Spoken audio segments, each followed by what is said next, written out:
Dr. Homebrew is brought to you by 5 Star Chemicals, providing safety and cleaning supplies for brewing, distilling, and winemaking at 5starchemicals.com. Doctor, look.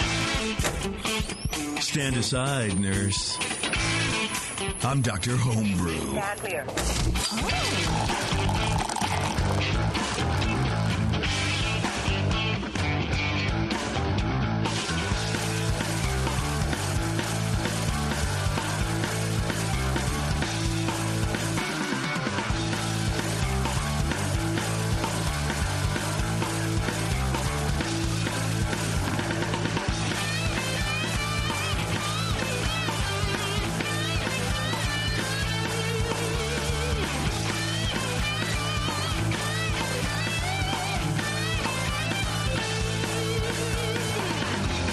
Welcome, everybody, to another episode of Dr. Homebrew.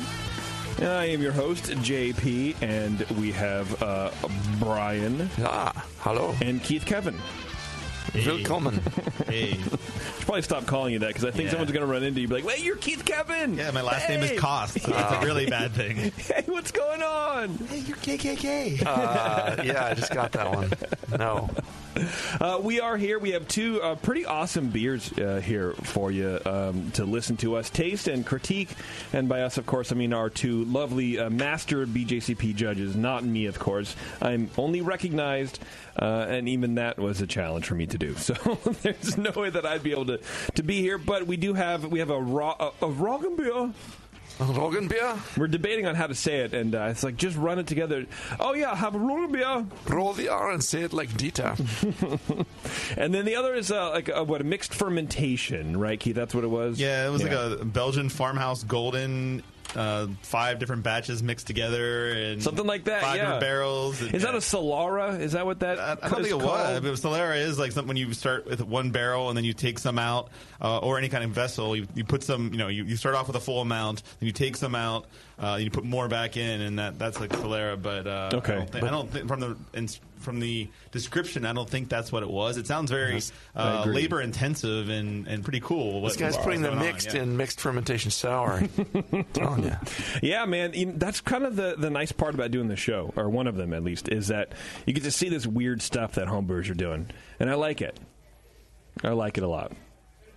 Before we get started, I do want to tell you guys about our fine sponsor, 5 Star. You can go to 5 Star Chemicals to learn all about what they do. They make PBW and the Star Sand and a whole bunch of other stuff.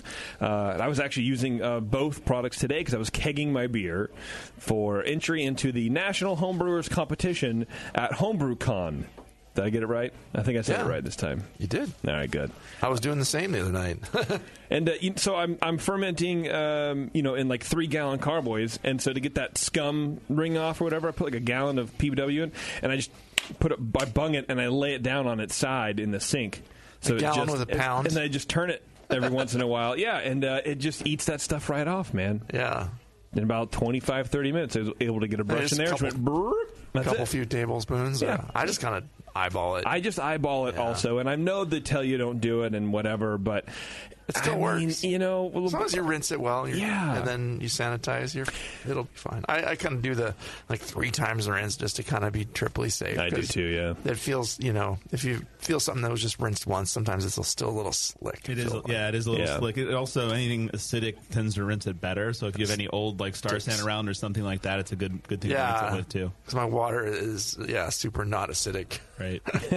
It's very alkaline. I realized, I think one of my favorite smells in when you go visit a brewery is the smell of chemicals with yeast cake. That sharp, it's almost like hops, but it's not just all that kind of residual funk. That's sharpness. With the PBW mixed with the leftover yeast and Don't stuff. Drink that smells, stuff, JP. No, I won't drink. It smells great though. Not great. It doesn't smell great. I mean, I can think of 100 other things that smell better, but it's one of those memory senses or whatever, the smell things, right? Where this smells like every brewery, and I feel a little bit level of legitimacy that I'm cleaning a fermentation vessel, even though it's just in my sink. Yeah, Star Sand has a certain smell to it too, and I'm like, oh, did I star sand this growler? And then I just smell it. Oh, yep. Yeah, actually, I like the smell of fermenting beer and like sort of like the CO2 in the air when you walk into a place and you kind of smell that. I mean, obviously, brewing day is always a great smell in a brewery as well, but you know that's not every day, and you know. It's I don't know, it's those little things, man. Walk by one of those bubbling big garbage pails full of sanitizer or whatever they use. So we are going to have today. We're going to have Brian on and Jeffrey I'm already here. on. Oh no, not you, Brian. There's another Brian. But before we do that, let's tell you about Grog Tag. They're doing a nice sale today. Well, you know Grog Tag. They have amazing labels designed by professional designers who design professional things. But did you know that they have loads of label templates that you can upload your own images into, or that you can design your very own label and have Grog Tag print them for you on their durable and reusable labels? Well, you can. Head over to grogtag.com today and use code BNARMY for 10% off your purchase of some amazing custom labels. That's grogtag.com. Remember, BN Army, 10% off from our friends at GrogTag there. Let me get Brian on the line here. Did he, I think, call, no answer. Brian McCall? Yep, nope. Accept you. I'm going to accept you, Brian, and then I'm going to call you. Get him on the line. Brian, you want to do me a favor and pop that sucker and let's do it. Pass it around? We'll get him on the line. Brian, are you there, buddy? Hey, what's up? Hey, how you doing, man? Good. How are you? Not too bad. Not too bad. We're popping your beer, so you know it could be worse. Caps. Was there a little fizz? There's a little fizz, right? Are you worried about the carbonation? Keith keeps pouring it on the table. Both times, these bottles. For some reason, I can't pour these bottles every time. Thick, chunky Belgian type of style. I dig the bottles, man. Yeah, the ones you can cap. I like those. They're like little squatty, what are they, 350s or 375s or something? 375s, yeah. Okay, yeah. With a little flare at the top. Graded glass there. So tell us about this beer, man. What's up with you and your excess souring? Well, I guess I started homebrewing. Went into all grain right away. And actually went into all sours and Brettanomyces right away, too. Oh, wow. I got 7 or 8 little barrels right now, maybe. And then I have 2 bigger 15-gallon ones. And brew whenever I can. And nice. Blend and bottle whenever I can. And kind of just like making the beer that I like to drink. Blending is fun. Awesome. I like it, man. I like it. So what was your anything special about this beer? I know in your notes you said that you had like 4 or 5 different barrels that you kind of blended together. Anything else you want to talk about real fast before we jump into it? This one was actually the first one I ever blended. Okay. So that was actually fun, and it's a little harder than it's just kind of mixing beers together. But hopefully getting better at it now. But it's all the same. It's like a Saison recipe. Pale malt, or two-row. What else was in there? Vienna and flaked oats. Okay. And some wheat. I can definitely taste the oats. I think. Maybe I can't. I don't know. It tastes oatsy to me.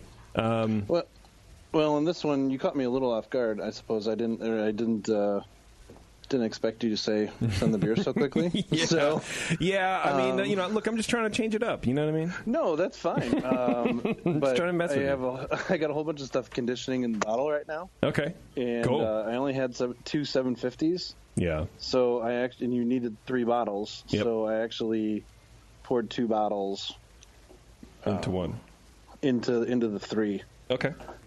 So it was a little overcarbonated anyway. That's also something I'm kind of hopefully dialing in one of these days soon. But yeah. Okay. Cool. Brian, start us off, buddy. Brian to Brian. So Brian to Brian. Yeah, so it was presented as a 28B from the 2015 guidelines, a Belgian farmhouse with a Belgian golden ale base aged in neutral oak. I'm not getting a ton of oak in the beer, but The beer up front in the aroma, it's got kind of a pleasant bready thing up front. There's some leatheriness and some hay. The grain to me jumps out kind of immediately and presents itself as a somewhat cereal-like, e.g. Oaty or Cheerios kind of an aroma. It's like when you stick your nose in a box of Cheerios you just opened. I mean, maybe not that intense, but it's there. And I'm noting too that the second bottle we opened seems a little lower in that quality, but it's still there a little bit. The beer leans heavily toward the funk. It is a little sour smelling, but not intensely so. I didn't get any obvious acetic. It wasn't super vinegary. There might be a little bit in the background, but it's mainly lacto. Lactic, I should say. No hops, no DMS, no diacetyl. Seems clean in those respects. Appearance-wise, it's a hazy, golden-bodied beer with a low, whitish head that fades quickly. Mostly fine bubbles form kind of a collar around the rim there and stick to the sides as you rouse it. There's no legs or anything here apparent. Flavor-wise, when I drink it, the cereal quality comes through more heavily in the flavor, and it's right alongside the tart character and the funk. There's a moderate hay-like funk adds some depth, which is kind of nice. But again, the first sample we had in the first bottle was a little more of that kind of the Cheerio-like cereal quality. The pretty low, not super high acidity. It's just enough tartness. Yeah, this is a sour beer, and it's not like melting your teeth enamel strength. So it's kind of nice acidity level. No hops, balanced to the malty and cereal characters more than the sourness. And it finishes pretty dry. The acidity kind of washes away quickly, leaving that grainy aftertaste that lingers for a long time. Mouthfeel-wise, it's medium light bodied, maybe a little bigger feeling than I'd kind of hoped. Like it's dry, but in the mouthfeel you feel a little more body, and it could be it's just it has some more fermentables in there that could drop out, but it's there's no obvious alcohol warmth, not very smooth or creamy, just has a bit of a puckering quality to it and kind of medium carbonation. Overall, it's an interesting, fun beer, but it had a pretty inviting nose, aside from the hints of what was to come in the flavor. But it has that kind of strong starch grain oat-like quality in the flavor. That's pretty high and a little distracting to me. I thought, what would save this beer? It could be, and since it also didn't taste extremely sour, it could be this beer needs more time to finish and clean up some of the leftover elements of the grain or starch that might have been in the beer to start with. I don't know if you intentionally left starches in there for Brett to chew on or something, but let that Brett chew away. It could stand to get a little funkier too, but I would also suggest just trying to let it sour a little more. Some more time on the lactobacillus might help it, and it might also clean up that Cheerio-like note I was getting. That was an interesting one, and Keith and I had some discussion about that. I'll let him say a little more about that. Oh no, what we say off of the show doesn't get. We're not going to talk about that at all. Actually, so don't talk about what happens in the studio. I landed at a 29 on the beer. I thought it was pretty good. It's but yeah, it needs. That interesting note there was a little distracting, and I think I don't know if it's something that you could blend out if it's a low flavor threshold thing, but it seemed pretty high in the beer. At least the first sample was more than very strong. So I don't know. The second one is actually a little more pleasant. I'd probably give it low 30s on the second sample or so. But interesting beer. Thanks for sharing it. Okay, awesome. Sure, Keith, you're up, dude.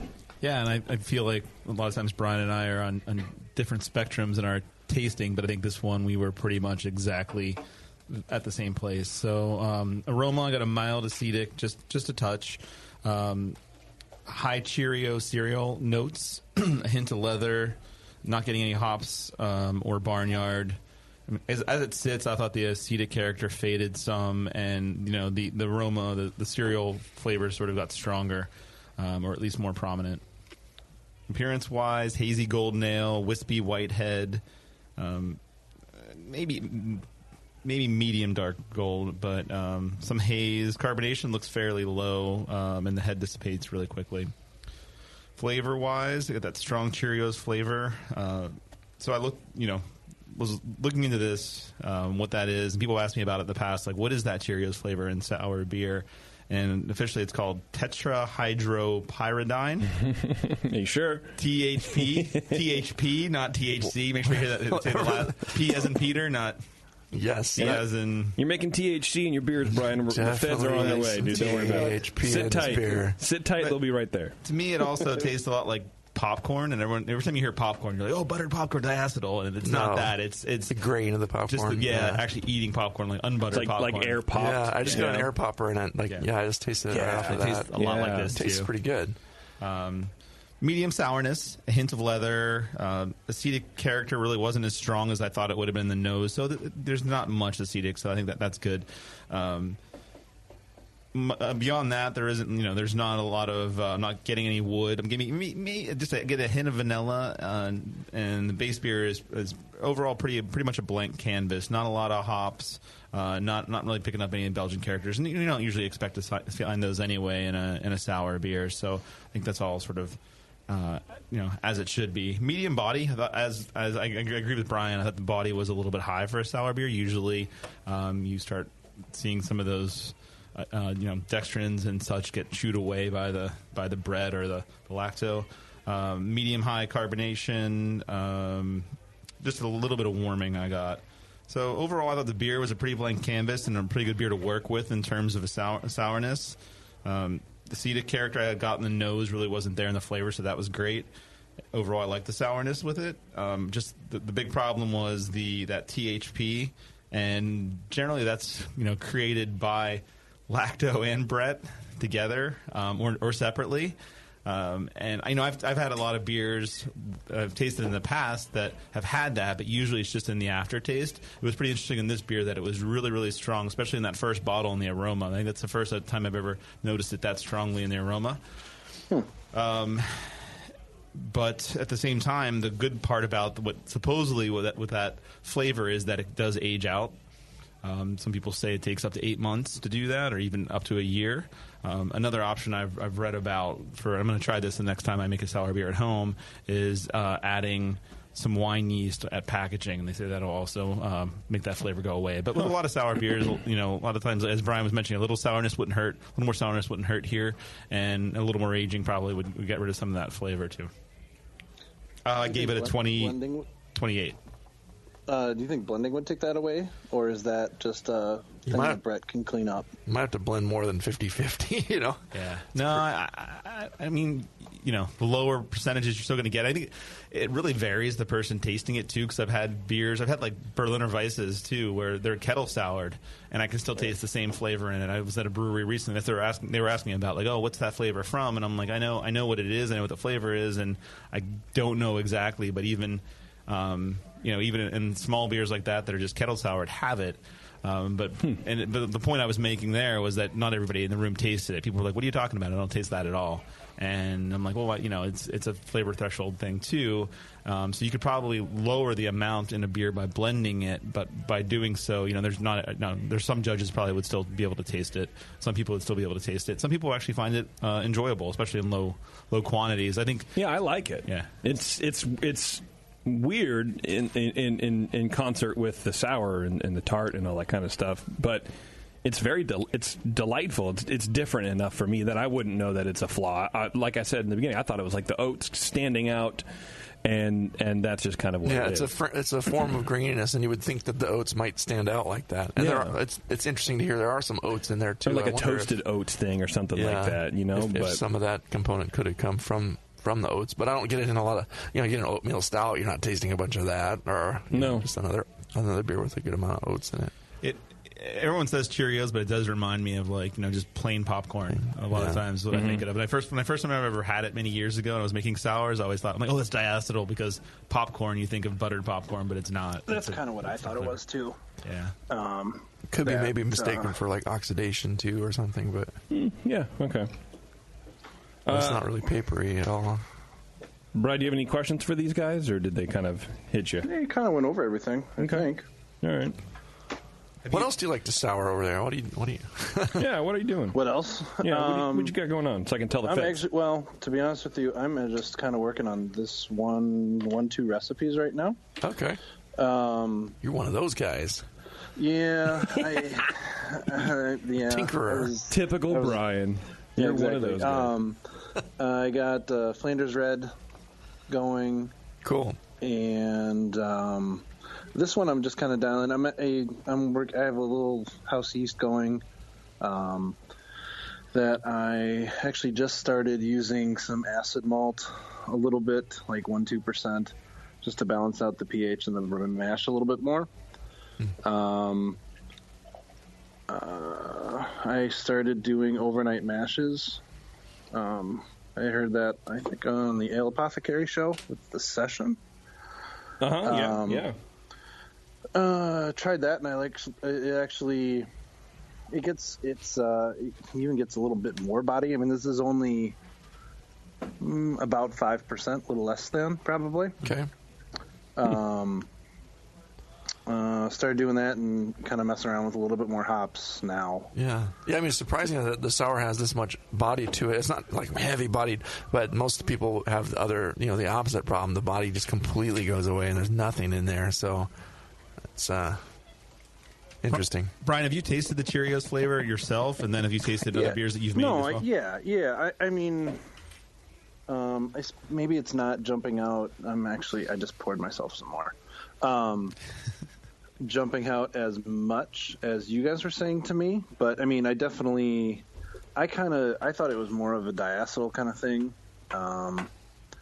that it has that little like sweetness on the end, that I thought was possibly coming from some hops, because I had some dry hop sours not too long ago, that I had.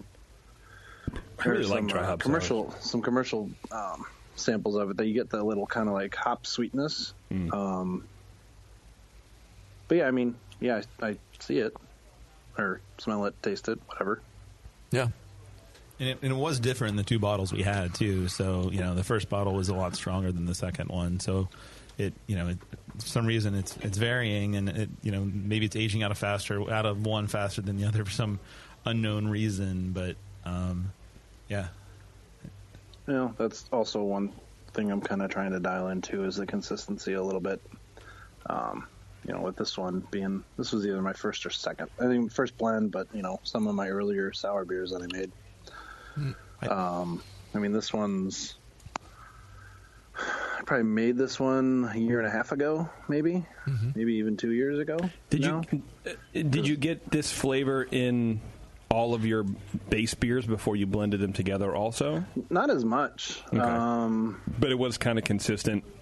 Yeah, and I think that's going away now. Okay. A little bit more now, the more that I, kind of learning, just learning more and, kind of figuring out the system a little bit better, or the brew house a little bit better. So, yeah, for sure. Thanks for the help. Yeah, of course. Yeah, thanks for sending it in, man. And I think you're on the right track. I mean, this is actually, you're not far away, and I think even with a little age, this beer would be, as much Brian better. mentioned, high, 30s already, maybe with the second bottle, but even higher than that with a little bit of age on it. Yeah, like you said, good recipe to work with. Just work on the technique and the souring and getting the funk level right and balancing all that stuff. And blending is fun. Are you doing like gram scale blending, or what are you doing for the actual That's for mix? the THC, not the THP, right? Yeah. I've always just done like teaspoon blending, but it's stupid because it's so variable. Like if you have a gram scale, I mean, I've got a measured eyedropper kind of thing. Yeah. And that's probably a little better than mine. I'll pull 4 ounces or whatever off of every single thing I want to blend from, and then taste each one. Kind of go from there. Yeah. I really enjoy that process. It's fun. I mean, I'm not super scientific with it when I do it. I just get close, and usually the beer comes out pretty close to what I want, and it's fine. It's not like I'm usually just making it for friends to taste and for my own enjoyment, not for a competition or something. But it's pretty fun. Yeah, that's kind of what I mean, these are the kind of beers I like to drink, and we don't get a whole lot of them out in Wisconsin.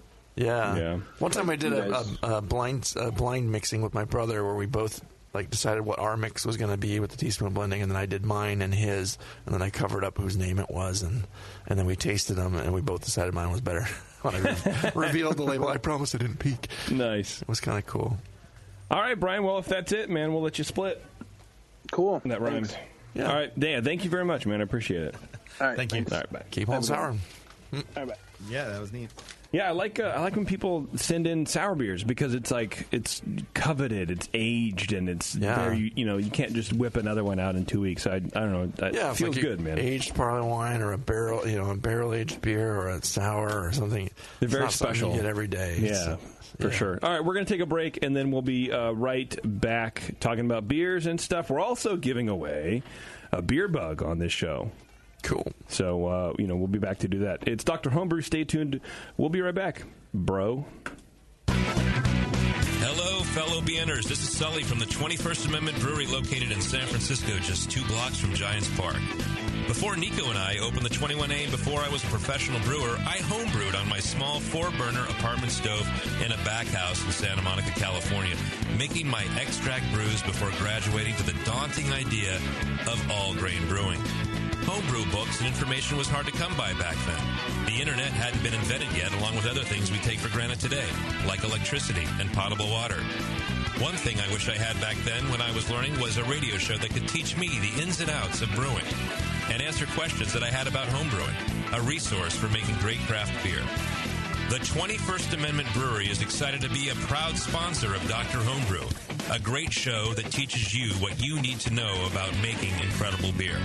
Good stuff. Listen up, you might learn something. I certainly did. And thanks for your support. Tasty Crack Cans. Since the first time the Brewing Network microphones turned on, More Beer was behind it. More Beer sponsors the programming on the BN because, like you, they love brewing. And like the Brewing Network, they love sharing their knowledge. Morebeer.com isn't just a website to place your next equipment or ingredient order. Morebeer.com also gives you access to free beer information that will make you a better brewer. Go to morebeer.com and click into the Learning Center. You'll find podcasts, technical facts, video tutorials, and more, including access to The Buzz, More Beer's social network of more than 5,000 members. And some of them might even be crazier about beer than you are. Get over to morebeer.com today and take advantage of The Buzz, the forum, the Learning Center, and make sure you're signed up to receive the newest More Beer catalog. More Beer, bringing you absolutely everything for beer making.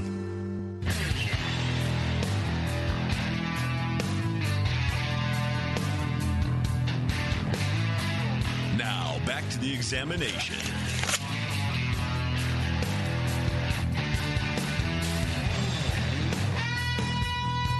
All right, thanks for hanging out, everybody.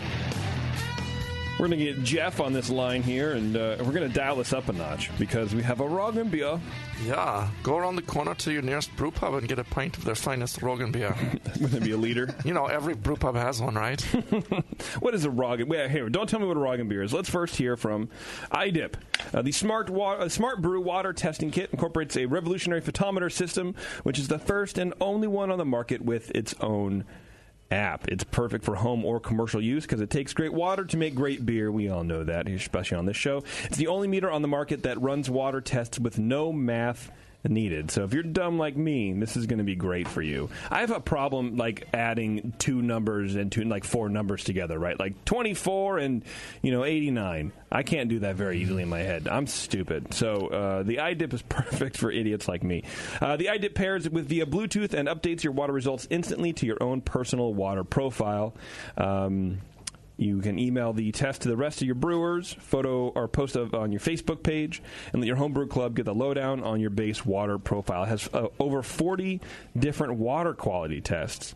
4 come preloaded. You can test for things like total alkalinity, chloride, calcium hardness, pH, sulfate, and more. So if you have a pool or a spa or a fish tank, I suppose, right? You need to know pH for fish tanks and stuff, right? This is the perfect thing for you. You can kind of just cover all your water needs. And you only need 4 mils for each test. Has a patented safe and simple reagent testing method that anybody can use. Also, no math needed. Enter code TBN10 at checkout and save $10 at smartbrewkit.com. $10. smartbrewkit.com, and I think these guys are going to be at NHC. They're kind of everywhere. So if they're at, Homebrew Con, I don't want the homebrewing Gestapo to come after me. Go up to the booth and say hi. I believe George will be there. He's a good dude. Maybe Mike. I don't know either. But go up and thank them, please, very much for sponsoring this show and sponsoring the Brewing Network. They've been kind of here for a while. So I'm pretty excited about it. Yeah, they're good. They're good people. Supporters. Yeah, but also just good guys, good to talk to, and they know the in-depth details. They make it simple so you don't have to do all that crazy stuff. Kind of fun. Yeah, for sure. Okay, we're going to be doing a Roggenbier here with Jeff. A long-distance company access code is required. Number you have dialed. You're serious. Please dial your call. All right. Well, Jeff, if you're listening, homie, give me a call, 888-401-2337, because I don't know, our phone system doesn't like you very much, I guess. I don't know what's going on. Brian, tell me, what is a Roggenbier, by the way? Well, Roggen is the German word for rye, and it is a rye beer, much in the vein of a German Weizen, but with rye instead of the wheat, but darker. And it's not a beer that you'll get a lot of around at your corner brew pub. Yeah. Contrary to what Dieter there was just saying. Dieter? Hello? Anyway.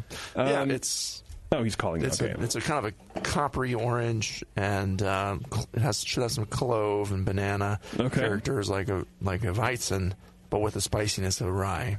Jeff. Hey. All right, good. Yeah. Hey. How you doing, buddy? Sorry about that. I'm all right. I lost my phone on my motorcycle ride home, so it's been an adventure tonight. Well, that sucks, man. Hopefully all your folders are password protected. If you know He's what I mean. a motorcycle riding Roggenbier brewer. This guy likes to live dangerously. Yeah. Well, he has to go. But hopefully he can find it, or else he has to go back and get all his memes again. Which is really like 9/10 of my photos and my phone are just memes. That's the age I'm at right now. People puking. So how long you been homebrewing, Jeff, man? What's up with this Roggenbier? What's going on with your life? We've been brewing for a couple years. Housemate I used to live with actually worked at Morebeer at one time and basically gave me my education. And just straight into 10-gallon all-grain brewing. Who was it? And I've been doing it ever since. What was her name? His name is Kent Thompson. Cool. Kent, like long time ago. Yeah. Yeah, totally. I used to work with that dude. Right on. Yeah. Punch him in the face for me. I'm kidding. Don't hit him. Don't hit him. Just slap him around a little bit. Yeah. Just tickle his ass a little bit. No, sorry. JP. So Roggenbier, is this your first time brewing this one? Yeah, so I've always really liked rye beers, like Track 7s or like Riot Act and things like that. And I didn't realize that this was even a style until going through like brewing classic styles and listening to Brewing with Style. And then I've had to have one, but they aren't available anywhere. So, it used to be a regular style, and they've now, it used to be in with the wheat beers. Now they've demoted it to the second to last historical beer. Yeah, it's buried in the historical styles now. Yeah. 27.8. Right before Sati. So this was a challenge to see if I could brew something that's representative without having ever tasted it and just reading about it. Okay. As you can imagine, that makes it a challenge to judge as well, because neither of us has had a commercial version of it either. So, how do you think you did before Keith lets loose on you?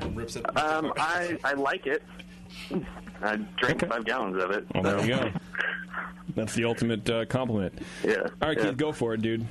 Okay. So on the nose, I'm getting a moderate banana, bubblegum, light toast, just a light clove character. Not really getting much of the spicy rye. To me, I always have a hard time in terms of aroma with rye anyway, really picking that up. No hops.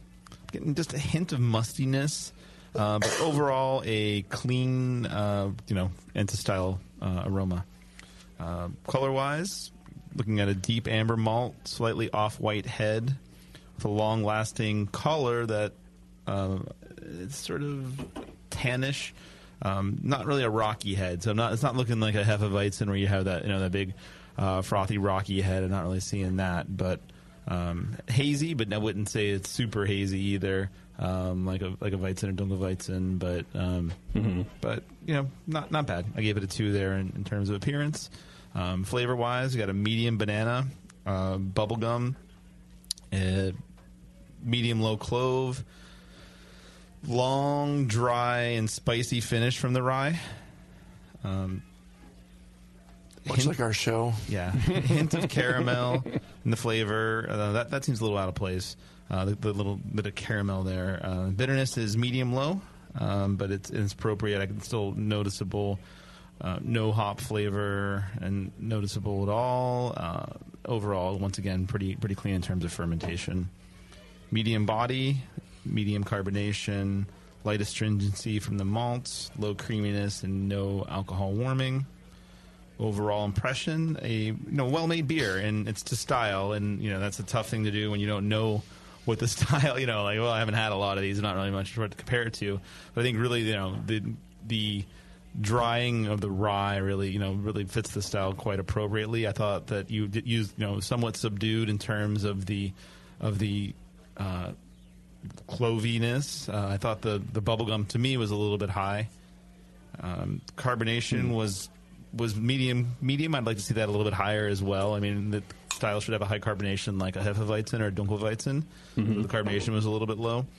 And I thought, I thought it was appropriate for the lingering harshness from the rye. I just didn't really love it as a drinker of the beer. So if I would make it again, I'd maybe add a little more sweetness, or even just not have so much rye drying out, or possibly change your water or lower your hops just a little bit. Something because it just kind of has this sort of lasting sort of harsh kind of finish to it. And it's not bad, but it's just enough where I'd be like, yeah, 1 pint would probably be enough for me just because of that. But I mean, overall, I scored it a 36. I think it's well made for the style.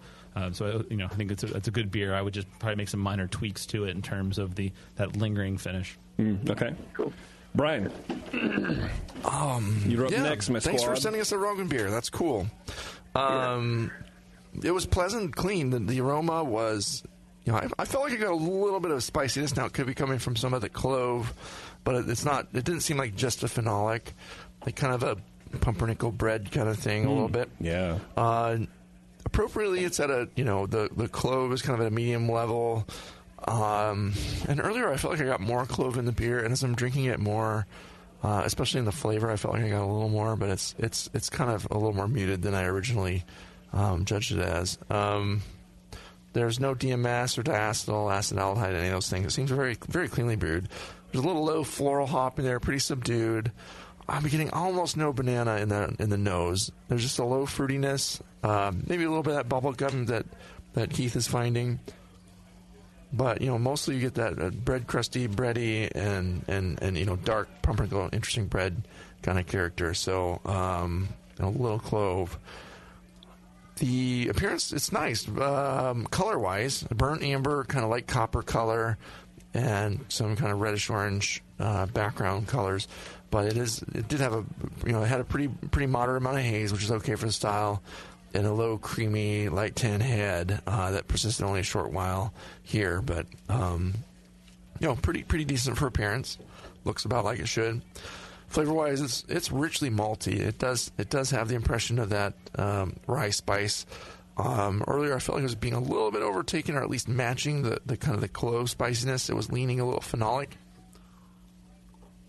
I feel like there's a lot of yeast character in here, but actually the malt is supporting it nicely, and it's kind of coming out in tandem, and it's a really interesting combination of flavors. It has a medium dry finish. I mean, part of the key of this style is that kind of drying graininess that lingers, and it does do that along with the clove. I'm getting a very faint banana. I don't think you need a huge amount of banana in there, but a little more would be nice to me to balance with the rest of what's going on here. Yeah, you want a bigger banana, Brian? I want more banana. Don't we all? Only kind of medium low bitterness in there. It's out of the way, so that was nice too. Mouthfeel wise, medium full bodied with the impression of a little bit of astringency from the phenolics. It wasn't quite as smooth as I hoped, but it's just a kind of a big, bold, grainy rye beer. So, it's substantial feeling. I didn't get any alcohol warmth, though. It's not big in that way. And just kind of a medium carbonation, supporting everything there and pushing out some of those flavors. It's a very pleasant drinking Roggenbier. It has a lot going for it. Roggenbier. The clove is a little on the heavier side, but it's passing up some of the other elements, especially any banana that's there. The banana is kind of virtually non-existent. But I did like the rye spiciness that I got was one saving grace. It was kind of, it felt like as advertised. But in some senses it was kind of fighting with the phenolic a little bit, and there was nothing there to add that third element, the extra balance. But the recipe seems pretty good. A little on the bold side. I might suggest fermenting just slightly warmer, get a few more esters, and bring up that banana character a little bit, and or experiment with some different yeasts. Just be careful not to stress your yeast.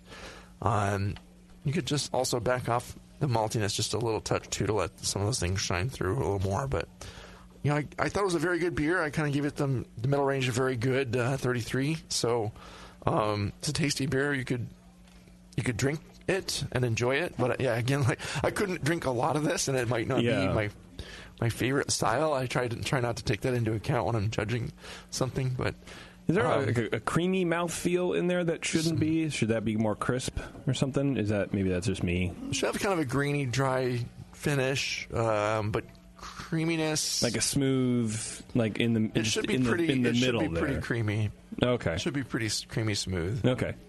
And I didn't think it was quite as smooth as it could have been, but it wasn't like biting harsh and super astringent. It was just a little element of some of the clove phenolic was kind of biting a little bit, but not like huge attack. Yeah. So just some minor fine balance issues, but I thought it was a pretty good beer. I really, really enjoyed it. Good. Jeff, what do you have to say for yourself? What do you have? I don't know. Do you have any questions for these guys about that? No, I think what they said was right. I did ferment it. It was the Weiss 3068, and I did it at 62, which I know is a little low. That's pretty low. I do my 3068s at 58 degrees to start, but different. There's all kind. That's an interesting discussion too. We could have about what different flavors you'll get with that yeast strain. Well, I would hate the opposite problem of just having it taste like I taste just like big banana all over. Like that's all you taste, and it covers everything else up. So it's better to have the opposite problem and go a little more conservative with that. I find you actually get more banana when you start around 58, and 62 is a range that's strangely enough that you get probably about as little banana as possible, and it's more clove focused. But anyway, sorry, go ahead. And also, like I said, this is the first time I've ever had a beer judged, so I'm glad to hear that my fermentation is clean and my system seems to be working, so I'm happy. Doing fine there. Listen to that Kent guy out. Cool. Well, if that's it, man, we'll let you go. Cool. Thank you. All right. Thanks, Jeff. Appreciate it, man. Thanks. That was a good beer. All right. Later. Wow, man, we're rolling through the show. You guys might. Keith, you brought some beers. Dude, I did. All right, we should. We're going to take our last break. We're going to give some shit away, and then, not shit, but you know what I mean. Some good stuff. Do we really want to drink Keith's beer on the show? I think we have to. We have about 15 minutes to just slaughter him with comments. Did we talk about anyone's recipe? No, I forgot. You got to remind me. What was the percentage of rye? Call Jeff back. We don't have his number. God. Jeff, call us back and tell us your recipe. Are you still listening?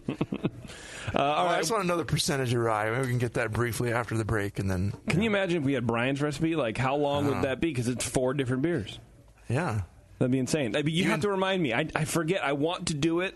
Once a month is not enough for me to remember. Skipped it. I'm sabotaging everybody. All right, we're going to take a break, everyone. We'll come back. We're going to give away a beer bug from our friends over at the Beer Bug, of course, and then drink some beer and, I don't know, make out. That's Dr. Homebrew. Hang on. We'll be right back. Do you know the three most important rules in brewing?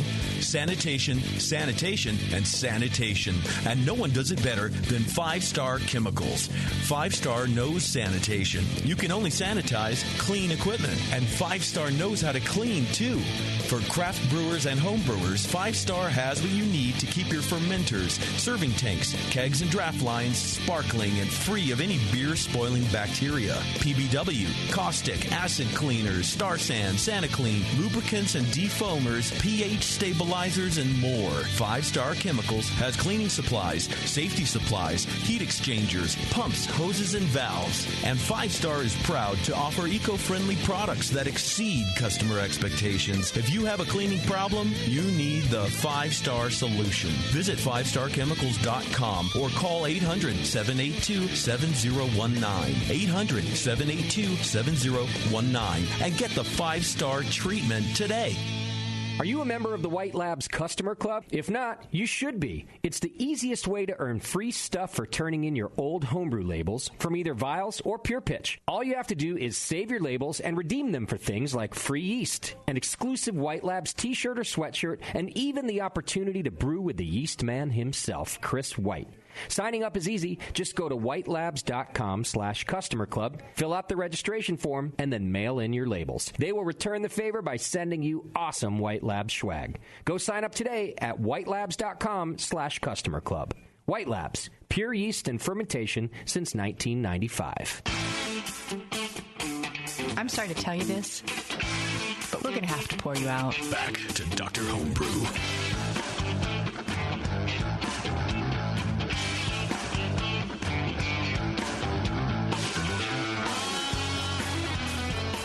Hello, this is the Brewing Network. How may I direct your call?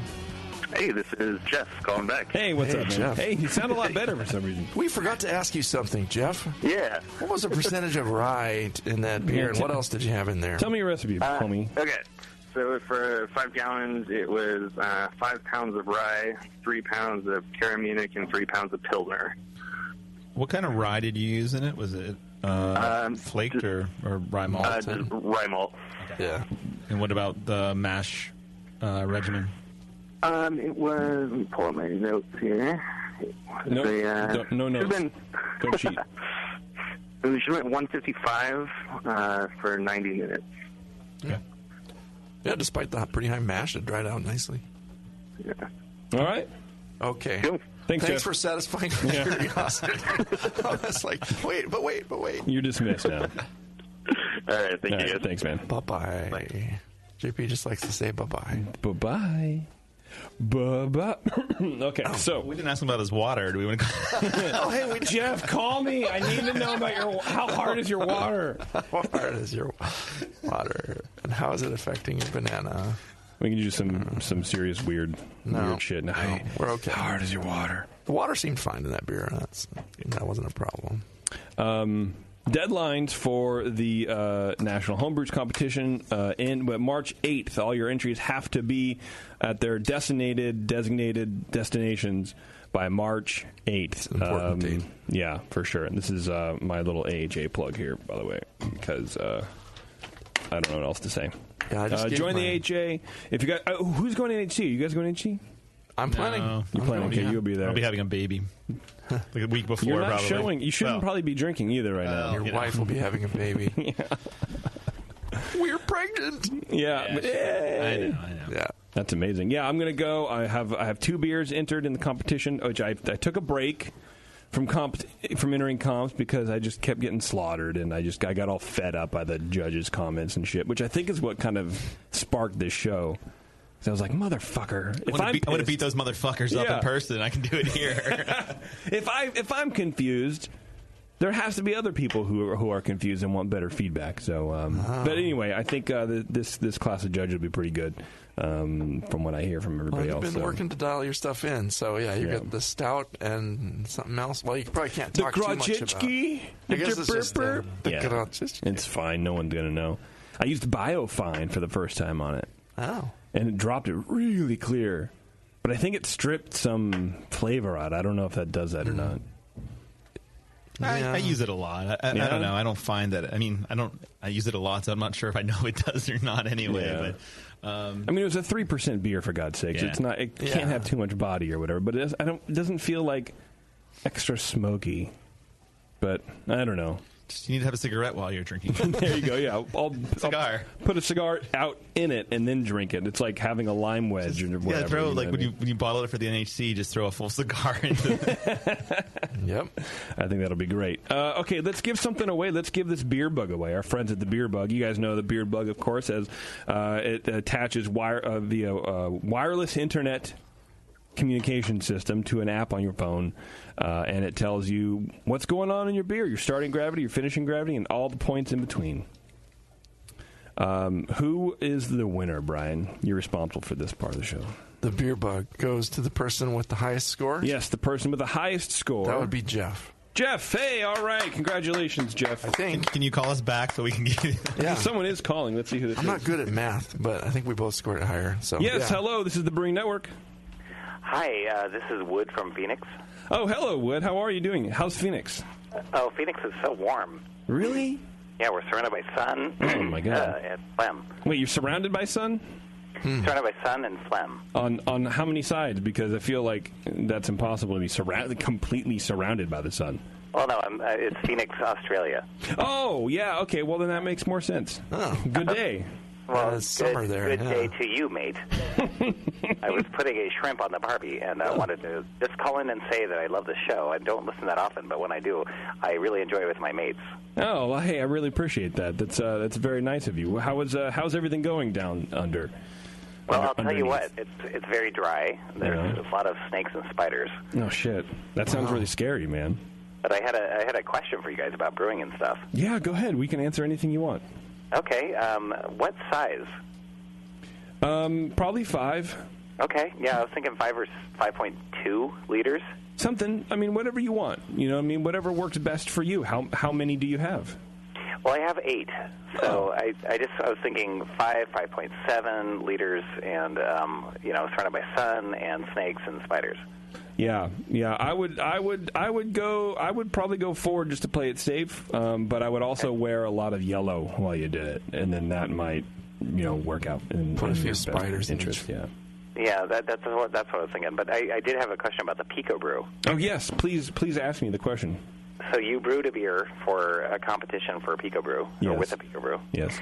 And you used fining agents. Can you use the fining agents in the Pico Brew process, or do you have to use them afterwards in the keg as usual? No, you can you can use them in the process. You can either add them to because the Pico Brew uses a keg as the containment vessel, so you can either set a reminder for yourself to just drop in like the Whirlflock or Irish Moss or whatever you want to use into the keg itself, or you can actually set a step in the process itself, and you put the Whirlflock in like the little hop container, and it'll just recirculate it for you that way. If you have a 15 or 20 minute edition, you just put it in there with those hops.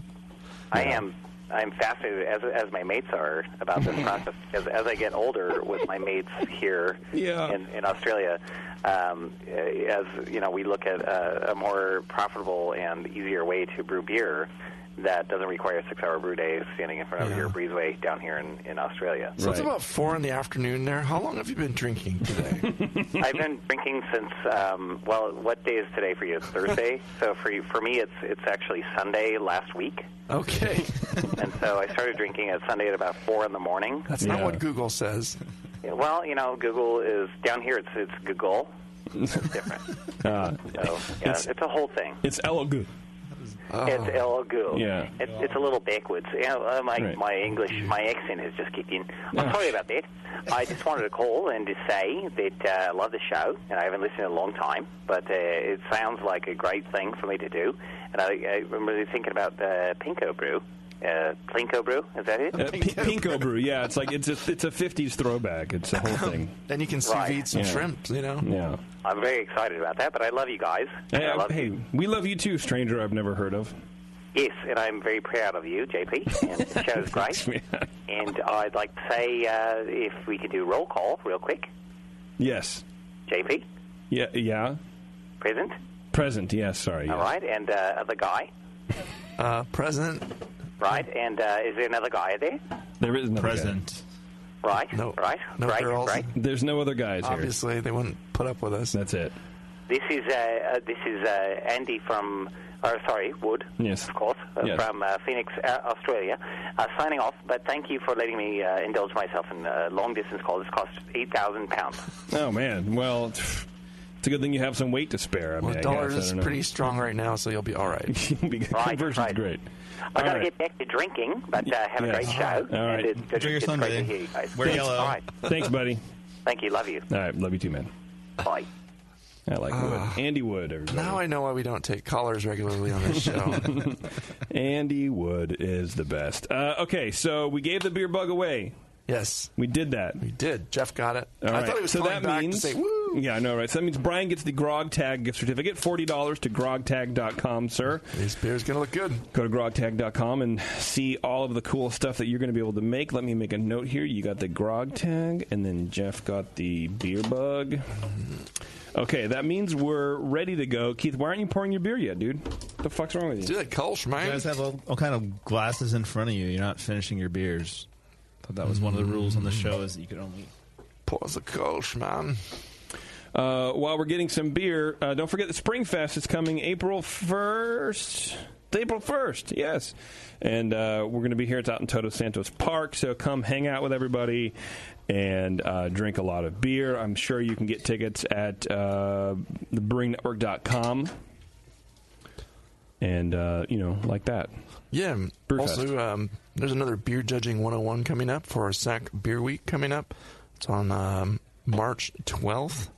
And we're competing with the Capital Brew Fest up there. But it's going to be a lot of fun for people that are potential judges. You can come learn from the guy I learned from. Dave Teckham. Dave Teckham. Yeah, he's a good dude. And, it's a lot of fun. So look for us out there. Yeah. Sounds good. Beer Judging 101. Where do they go for information? tinyurl.com/ SACBW Class 17. Okay, SACBW Class 17. I'm sure you Google it or whatever. Yeah. This Kolsch is very good. Keith, what do you think? What would you give it? It's my own beer, so it would be a 50, I would think. Honesty, of course. Integrity, the hallmarks of the judging system. That's why we don't judge our own beers. Right. Yeah. It's good. It's delicious Kolsch, man. I would have pints of this for sure. Okay, let's get out of here. Let's give everyone a break. This has been Dr. Homebrew. If you're listening live, stay tuned. In about 5 minutes, we'll be back on with another show. If you're hitting the podcast, either wait a week or 2 weeks or just hit the next button, and we'll see you there. If you're close by, just come drink with us over here at the Hop Grenade. We're here. All right, everyone. Thanks a lot, everybody. We'll see you, see you in Australia or whatever, I think.